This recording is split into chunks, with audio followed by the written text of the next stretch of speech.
hoje o episódio, gente, é sobre como usar as estratégias da negociação e da mediação e também as estratégias gerais de resolução de conflitos para ajudar efetivamente nesses processos que são pesados, né? Um processo de guarda, um processo de divórcio, um processo de qualquer processo que a gente tem em direito de família. E eu estava aqui dizendo para o pessoal que isso aqui não é uma aula de mediação, pelo contrário, é usar as ferramentas para que a gente possa efetivamente chegar à resolução daquilo que as pessoas precisam, tá bem? Então vamos lá, vamos começar. E aí vocês vão me ajudando aí, por favor, tá? Então a gente começa dizendo o seguinte: existem dois tipos de ferramentas para negociar que são usadas em relações que a gente não tem comprometimento com a continuidade. Então, por exemplo, barganhar de uma forma não muito, assim, vou dizer assim, beirando ali as questões éticas, né? Essa é uma forma que dá para negociar. Insistir em uma negociação que você não deseja, mas que você quer só para ver a reação do outro, então eu insisto com a outra pessoa para que a outra pessoa se apequene e aí ela demonstre as armas que ela tem. Realizar determinadas condutas que não são muito legais. Essas negociações, que são negociações mais típicas dos ambientes hostis, elas não são nada boas para o ambiente familiar. Por quê? Porque, como vocês já sabem, ambientes familiares são ambientes em que a continuidade da relação vai acontecer. Eu vou precisar continuar convivendo com aquela pessoa, principalmente se tiver filhos. Se não tiver filhos, não é tão importante assim. Entretanto, não é nada bom encerrar um vínculo familiar e ficar com uma rusga do passado. Não sei se vocês têm essa sensação. Às vezes parece que a gente não vai para frente simplesmente porque tem um negocinho amarrado lá atrás. Alguns dos meus clientes, eles dizem isso: olha, eu só quero encerrar esse assunto, eu quero ter a sensação de que a gente fez tudo que foi possível e mesmo feito tudo que foi possível, a gente resolveu essa questão. Então, assim, primeira coisa a saber, qual é o tipo de negociação que nós estamos falando aqui? Estamos falando de uma negociação voltada não para ganhar e o outro perder. Nós estamos falando de uma negociação que traduz um ganha-ganha leve. Como assim, Simone? Eu não estou entendendo. Quando nós estamos numa negociação que a relação não importa, a gente quer ganhar a qualquer preço. E aí medidas atrapalham as negociações. Quando a gente está em ambiente familiar, quando a gente está nessa estrutura, que é uma estrutura familiar, que é uma estrutura que vai precisar sobreexistir independente do desejo das partes, a gente precisa ter em mente que mais importa a manutenção da relação, a manutenção desse relacionamento e as estratégias desse relacionamento do que efetivamente ganhar. Por isso que eu chamo isso de ganha-ganha leve. Ah, mas o que é isso de ganha-ganha leve? Tem jeito de fazer um ganha-ganha em que os dois lados ganhem e isso mesmo assim seja pesado? Sim, nós temos como fazer. A minha proposta aqui é construir com vocês estratégias que conduzam a uma construção não só de um ganha-ganha, mas de um ganha-ganha leve, já diz o nome desse programa, né? Leveza na advocacia. Então vamos lá. Primeira coisa a saber que as pessoas que estão em relacionamentos, as pessoas que estão em relação, elas são necessariamente vinculadas a algum ponto comum. Ah, Simone, como assim? Ou é o filho, ou é a família, ou é a empresa. Muitos empresários passam por isso que estamos falando, muitos sócios que estão em divergências de opiniões passam exatamente por isso que estamos falando. Temos circunstâncias ali relacionadas a interesses divergentes, mas o núcleo de união dessas pessoas é aquilo que elas estão enxergando como conflito. Ah, como assim? Às vezes, aquilo que deixa as pessoas mais irritadas é exatamente aquilo que precisa ser trabalhado nesse ferramental aqui da negociação e da mediação. Eu separei pra gente um quadrinho, talvez fique espelhado, mas tudo bem, porque a gente tem condições de ver, dizendo o seguinte: A primeira medida daquilo que nós precisamos trabalhar com as pessoas numa estratégia de negociação e numa estratégia de resolução de conflitos de uma forma leve e efetiva, em que a gente construa um ganha-ganha mais leve, é olhar não para o porquê a pessoa está ali, mas o para quê. Ah, Simone, eu não estou entendendo. Nós, na faculdade de Direito, nós somos acostumados a tentar encontrar os porquês das coisas. E aí a gente sai na entrevista dos clientes perguntando o porquê isso, porquê aquilo, porquê, mas porquê tal coisa, e pedindo explicações. Quando nós estamos com uma visão voltada para a advocacia leve, 3 vezes mais rentável, quando eu estou com uma visão que está focada no benefício efetivo dessa família, gente, eu não tenho espaço para porquês. Porque os porquês estão em um espaço de razão justificatória das nossas compensações mentais. Ah, não entendi, Simone, não tá fazendo sentido para mim. Quando eu pergunto para o cliente, mas por que o senhor quer fazer a holding, que é uma coisa que sempre as pessoas me dizem, a pessoa vai me trazer uma lista de coisas que ela articulou na mente dela e que ela pensou e que ela elaborou e que ela fez uma série de elucubrações mentais. Mas isso não ajuda a negociar ou a entregar alguma resolução que possa ser satisfatória para essas pessoas. Quando a gente simplesmente muda essa pergunta do porquê para uma pergunta do para quê, e aí, gente, é imediato. Automaticamente, ao perguntar para quê, as pessoas saem de um papel das razões justificatórias mentais daquilo que elas estavam querendo, para conseguir encontrar efetivamente os motivos que as levam a querer determinada questão jurídica. E aí vocês vão me dizer assim, mas Simone, o que isso tem a ver com a advocacia leve e 3 vezes mais lucrativa e 3 vezes mais rentável? Tudo. Se você souber para que as pessoas estão naquele litígio, naquele conflito, você consegue entregar para ela a solução efetiva daquela situação. Ou você consegue fazer com que ela construa essa solução. Mas eu não estou entendendo. Como é que eu faço isso? Mudando a sua pergunta.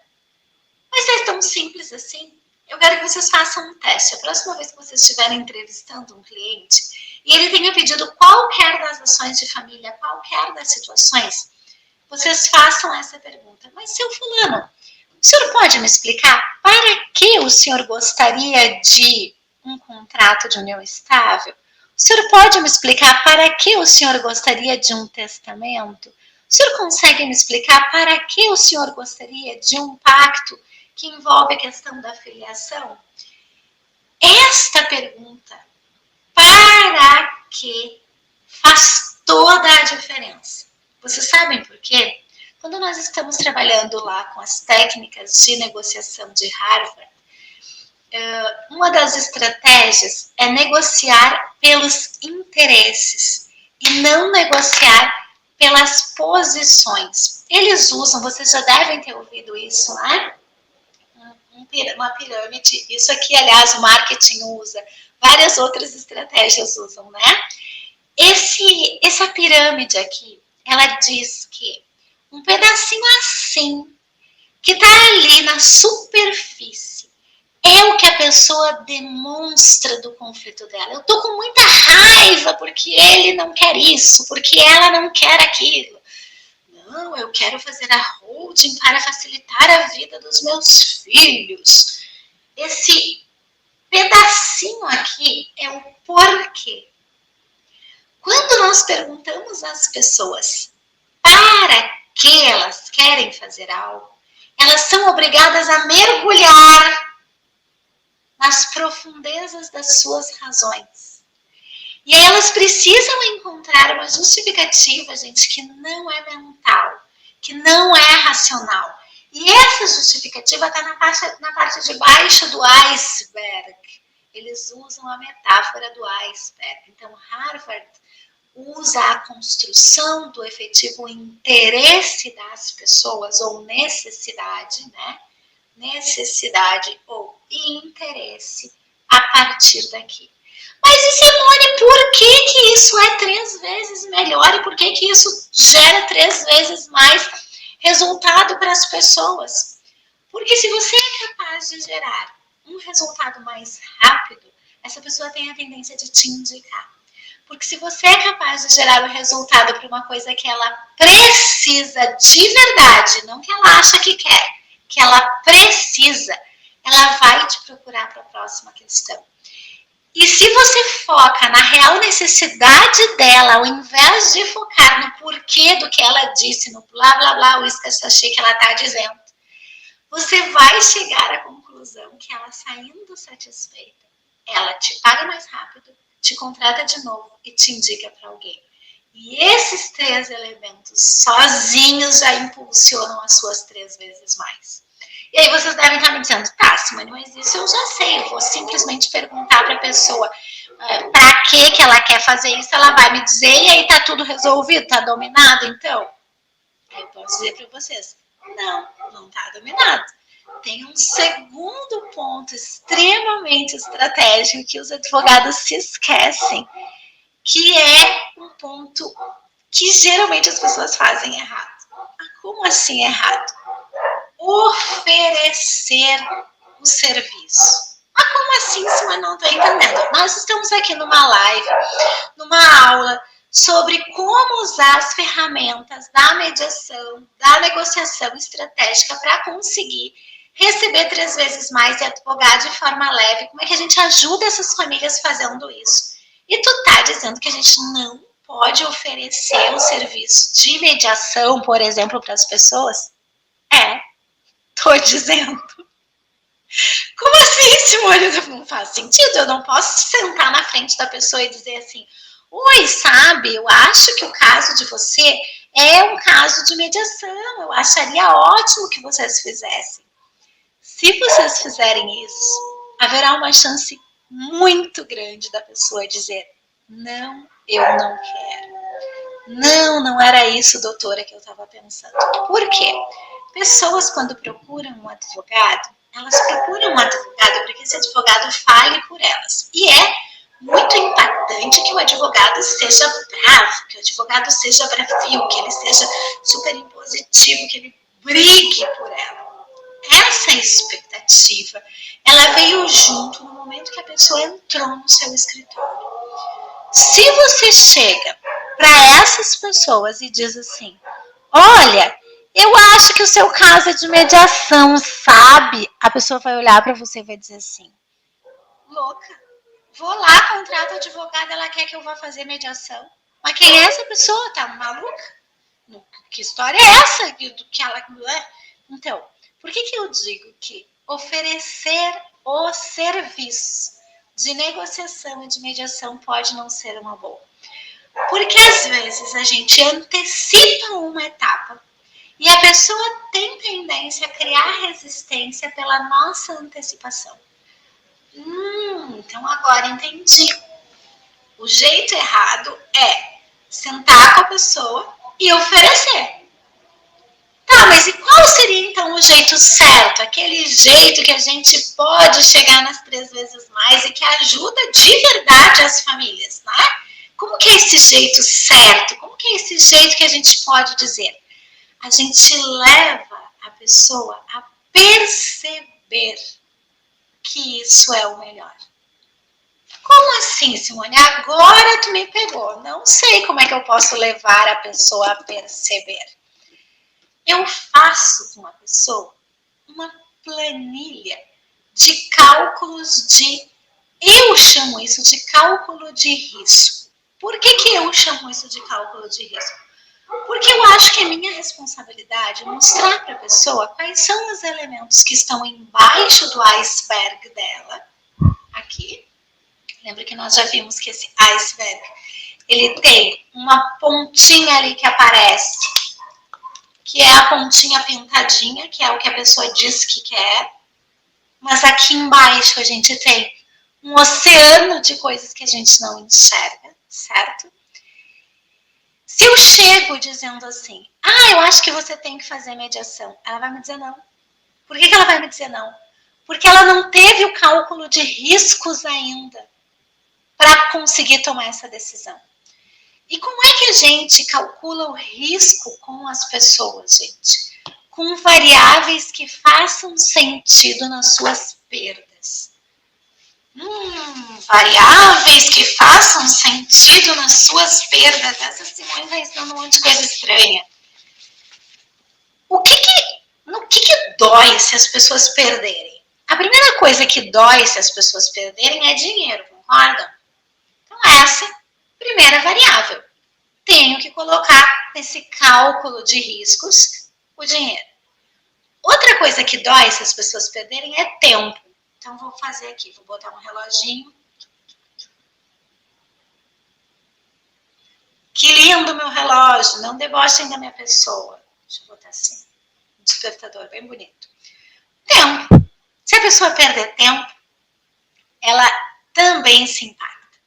E a próxima coisa, gente, que impacta na família e sucessões muito é a relação. Como assim? Ninguém quer ficar com o peso da relação cumprida. E ninguém quer ficar com o peso da ruptura da relação e com essa imagem de quem não estava prestando atenção nas pessoas. Isso é humano, gente. Da onde tu tá tirando isso, Simone? Isso é pirâmide de Maslow. Quem é Maslow? Um teórico que estudou as necessidades básicas. E dentre as necessidades básicas está a necessidade de reconhecimento. E se essa necessidade de reconhecimento está entre as necessidades básicas, todos os humanos precisam. E todos os humanos se impactam quando não são reconhecidos. Absolutamente todos. Não há exceção. O que eu faço para mostrar para as pessoas, e a estratégia de negociação, que ela corre risco de dinheiro, de tempo, de questões afetivas e de sair com a imagem imaculada de ser aquela que quis impedir determinada situação ali de negociação. Primeiro, gente, eu preciso calcular o quanto custa efetivamente uma demanda no judiciário. E aí, gente, por favor, sejam advogados inteligentes que estão ali conquistando as suas 3 vezes mais. O que é o tempo do judiciário? O que é esse dinheiro aqui? O que é esse investimento do judiciário? Ele é custas? Sim. Ele é honorários? Sim, ele é honorários. Mas ele é também perícia. Por que perícia? Porque a perícia nunca está na zona de saber do cliente. Sempre o cliente acha que com ele não vai precisar de perícia, mas talvez vá. Uma pessoa para assessorá-lo com relação a determinadas questões contábeis, se tiver holding ou se tiver, por exemplo, uma questão de curatela, contador específico. Eventualmente, alguém da psico, que não vai ser o perito, mas vai ser alguém que vai ser o assistente técnico daquela perícia. Tá, então tá, já entendi. Sim, mas não só isso. Tem mais um cálculo que não tá aqui e que as pessoas geralmente esquecem. É o cálculo relacionado, gente, ao sustentar-se ou sustentar a demanda a partir do tempo. Como assim? As pessoas acham que elas vão entrar na justiça hoje, em 2 meses elas vão ter a vida dela resolvida. E não vai, vocês sabem disso, porque vocês são advogados, vocês sabem que isso não vai acontecer. A gente tem uma estimativa de 7 anos no Conselho Nacional de Justiça para resolução de casos. E aí, gente, 7 anos é tempo que a pessoa vai precisar se sustentar e vai precisar sustentar quem mais estiver nessa relação aí para poder estar nesse cálculo de riscos. Mas isso não é o suficiente. Por que não é o suficiente? Porque eu preciso projetar este dinheiro neste tempo. Ah, como é que eu faço isso, Simone? Eu nunca tinha pensado nisso. Para eu saber se um acordo vale ou se um acordo não vale, gente, eu preciso projetar esse dinheiro ao longo do tempo. Aí você me diz, mas como assim? Não estou entendendo, Simone. Eu estou falando de estratégias de negociação, meus amores. Por que eu estou falando de estratégia de negociações? Porque esse é o episódio da estratégia de negociação. Vamos imaginar que uma pessoa qualquer deva lá na situação familiar 10 mil reais de qualquer coisa.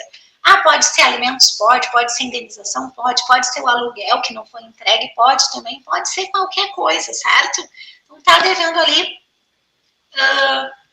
isso e está devendo 10 mil reais. Beleza, devendo esses 10 mil reais. Então, 10 mil reais, ótimo.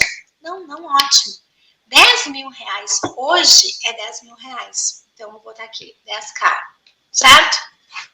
Depois de 7 anos, quanto que é esses 10 mil reais? Como é que eu faço isso? Existem calculadoras de atualização monetária que usam juros compostos para fazer isso. Eu pego esses 10 mil reais, que é o valor da dívida. Eu entro lá, simulação de atualização monetária. Existem várias.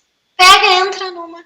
Simula para 7 anos depois, que é o prazo máximo ali, que é o prazo médio, nem máximo, né? Que o CNJ disse que um processo dura.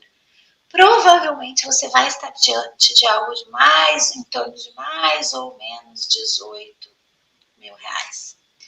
Se a pessoa tiver com 10 na cabeça, ela não vai querer fazer um acordo com 10. Mas se você leva ela a pensar que, na verdade, lá ela vai estar devendo 18, mais 20% de honorários, 13.600, mais as custas, que se ela perder, ela vai ter que pagar. Vamos lá, vou pegar 2%, vou pegar 2% para a gente, sei lá, mais 360. Mais, eventualmente, uma multa. Vou botar 10% aqui, 1,8. Eu já passei de 20 mil reais. Então, alguém que entra pensando que é 10 que deve, não faz acordo por 10. Vai querer fazer acordo estrangulado por 1, 2, 3, 4, 5. Quando você mostra que, na verdade, um débito que é de 10 vai virar 18, 19, 20, 21, 22, 23 no mínimo. Talvez, eu sei que tá espelhando no Instagram, né, gente, mas é 23. Talvez valha a pena fazer o acordo por 10. Vocês entendem o que estou falando? Tá fazendo sentido? Isso, gente, que nós estamos fazendo aqui, que é calcular os riscos, é uma coisa que eu não vejo as pessoas fazendo. E o cálculo de riscos na teoria de Harvard, ele se chama encontrar a zona de possível acordo. O que é encontrar a zona de possível acordo? Até em inglês tem uma expressão interessante que é BATNA e VATNA, que é a melhor alternativa ao acordo e a pior alternativa ao acordo. E todas elas passam por calcular os riscos. A Miriam está dizendo, oi Miriam, querida, quanto tempo? Está dizendo ali que faz sentido. Se o cliente entra na negociação pensando em 10, gente, ele oferece 5 e fica bravo ainda se a pessoa exige dele o 10. Mas se ele entra na negociação sabendo que este 10 é 23, talvez ele pense em pagar o 10. Vocês entendem que faz toda a diferença? Então, assim, o que é essa zona de possível acordo? Como na área trabalhista, exato, qualquer área, qualquer negociação, gente. Isso aqui são elementos de verdade que foram trabalhados pela escola de Harvard para que a gente possa estrategicamente gerar aí resultado de verdade na vida das pessoas. Qual é a diferença da área trabalhista? Aproveitar que a Miriam está fazendo a pergunta. Na área trabalhista, o FADIT, gente, é TR mais 1. E nos débitos em geral da justiça é TR mais meio. Então, ainda tem esse 0,5 a mais. Então, você faz o fator de atualização dos débitos trabalhistas, você vai chegar num valor imenso, né? Essas técnicas são maravilhosas, não são somente para extrajudicial nem para sucessões, são para todas as áreas. Exatamente, isso aqui é ouro em pó, minha gente. Quando a gente decide fazer uma coisa, a gente faz de verdade mesmo, é para que a gente possa fazer isso para a nossa vida, para que a gente possa fazer, para que a gente possa ajudar de verdade as pessoas. E o que é a zona de possível acordo que as pessoas geralmente falam, né? A gente tem duas, geralmente, né, duas noções contrapostas, vamos chamar assim. Alguém que tem uma expectativa de ir de A até B, e alguém que tem uma expectativa de ir de Z até Y. Quando o advogado não é um advogado inteligente, um advogado leve, o advogado fica insistindo aqui. E quando o advogado não é um advogado leve e não sabe fazer o cálculo dos riscos, ele insiste aqui. E o que são essas partes achuradas? São zonas em que o acordo não existirá. A zona de possível acordo, gente, é esta aqui. Ó. É esta em que a pessoa 1 e a pessoa 2 estão de acordo que elas podem ir e é justo para elas. Mas o que acontece? O advogado que não sabe isso que eu estou ensinando para vocês, que, portanto, não recebe 3 vezes mais, porque é um advogado que não é o advogado leve, é o advogado pesadão, ele é um advogado que ele vai insistir nos 10. E os 10 vão estar aqui, ó. Aqui. Os 10 é o primeiro aqui, ó. Olha só os 10. Enquanto o 23 está aqui. O cara sabe que ele pode receber um 23 de condenação. Se ele insistir no 10 e no 10 menos, ele não vai acordar. O que ele tem como zona de possível acordo?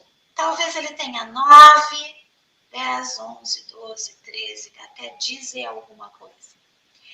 E se isso faz sentido para vocês, gente, vocês imaginem isso na área de família e sucessões, porque isso faz sentido para toda e qualquer área que seja estratégica e negocial. Na área de família e sucessões ainda tem um coraçãozinho, aquele que eu mostrei para vocês, que é a análise das relações. A Miriam diz ali, né? É análise técnica e criteriosa, deixando a ansiedade de lado. Só que a gente só consegue deixar a ansiedade de lado se a gente tem um profissional competente para nos ajudar. Se a gente tem um profissional qualquer, gente, aquele que não está nem aí com receber 3 vezes mais de forma leve, a pessoa que não está ocupada, se vai ter resultado de verdade na vida das pessoas, essa pessoa quer mais um processo, sabe por quê? Porque esse processo no final de 7 anos vai lhe render X de honorários. Então, se levar 7, se levar 8, se levar 15, não faz diferença na vida dele. Ele não está ocupado com o tempo dos clientes. Ele não vê que esse tempo dos clientes é um tempo para ele também.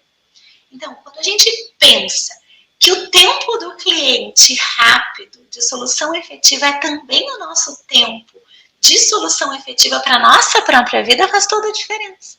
Então, assim, encontrar essa zona de possível acordo, que é a zona em que é possível utilizar esse ferramental.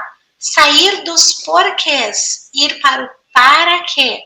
Ajudar o cliente a calcular estes riscos e agora introduzir a questão emocional faz toda a diferença. Ah, mas por que, Simone? Eu não estou entendendo. Por que eu tenho que ficar me ligando na emoçãozinha? Porque, meus queridos, se você é como eu, da área de direito de família e sucessões, não tem como não se ligar nas questões emocionais. Se você é do tributário, talvez as questões emocionais possam ser secundárias. Mas se você é desta área, as questões emocionais, elas vão te colocar em xeque, ou elas vão te ajudar profundamente. E aí, gente, nas questões emocionais, é que a gente talvez consiga o gancho para conseguir que as pessoas sentem numa mesa para conversar. Por quê? Porque eu já mostrei para ela que ela vai ganhar mais dinheiro se ela fizer isso. Eu já mostrei para ela que ela tem a perder em termos financeiros e temporais.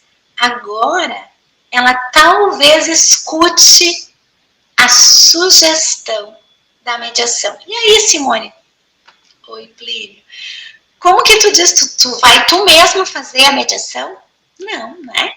Quando nós somos advogados, a gente não faz mediação, a gente não faz negociação, salvo se for uma negociação direta, com autorização da outra parte. A gente tem um parceiro legal ali, alguém que já está pré-combinado. Ah, então aí sai da sala e aí vai, combina outro dia? Não, aí é outra estratégia aqui da diferença entre quem ganha 3 vezes mais e quem não ganha.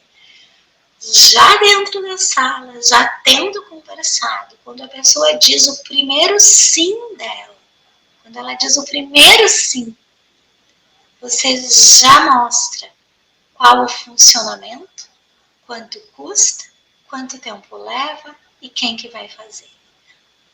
Como assim, Simone?